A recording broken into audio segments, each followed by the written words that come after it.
One of the challenges to developing spiritually is learning to trust Christ, especially verses like Acts 20 and 35, where Christ said it is more blessed to give than to receive. That concept is very, very challenging for some folks. In fact, it feels pretty dangerous to some folks. Some folks, they hear a verse like that and they think, preacher's out to get my money. He's trying to get my pocketbook.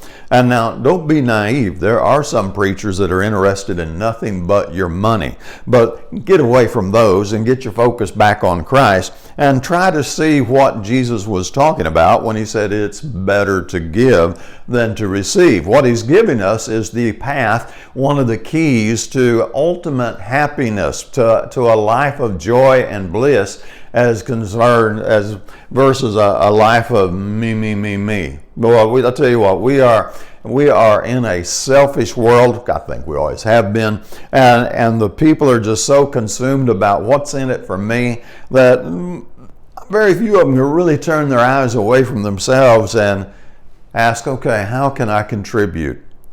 How can I make a contribution? I'm not talking about money. I'm talking about time, talent, emotion, support. How can I make that to my family? How can I make a contribution in my workplace? How can I make a contribution in my community to help make my community better? We need a lot more people asking those questions instead of going, well, if I ain't getting nothing out of it, I don't care about it. And a lot of folks wouldn't say that outright, but that's really what they're thinking. Look at how their life revolves so totally around themselves. And then on those occasions when they are looking elsewhere, you can see them kind of divided and worried and wanting to get off of having to look out here so they can get back on the more important stuff, which is me. It's just a constant mantra. Now, I think that if this was the way to happiness, if me was the way to happiness, then we would already have paradise on earth. I mean, come on, look at America. Look at the selfishness that abounds in America. And let's talk about politicians for a moment. If selfishness was the way to the ultimate life of joy and happiness and bliss, then Washington, D.C. would be a literal paradise on earth. But it's the opposite, isn't it? Because that's what selfishness and greed and ego lead to. What you see in Washington, D.C., in the politicians there. Now, it's not a nice thing to say, but it is the truth, isn't it? So what we want to do is we want to develop a team mentality. Now, this can be just, you and your family. Hey, we're all in this family together.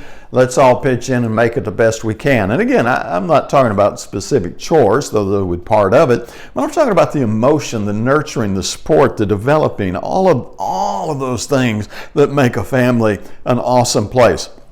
It could be your local congregation.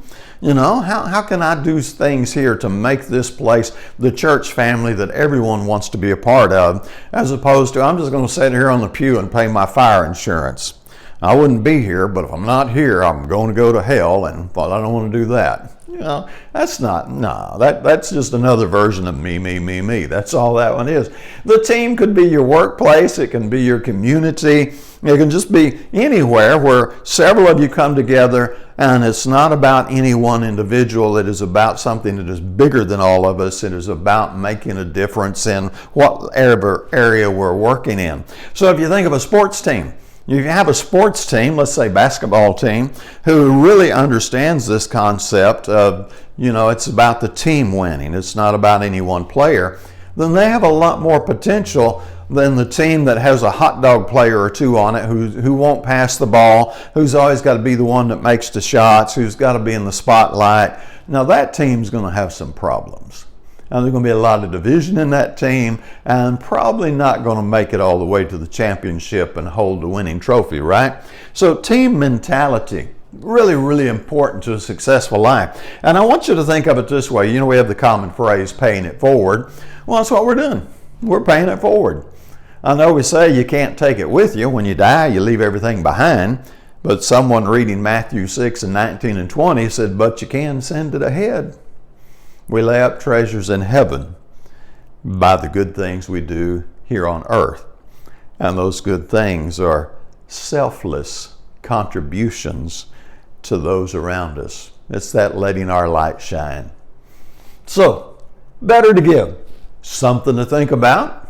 Put your comments below if you'd like. And as always, have a great day.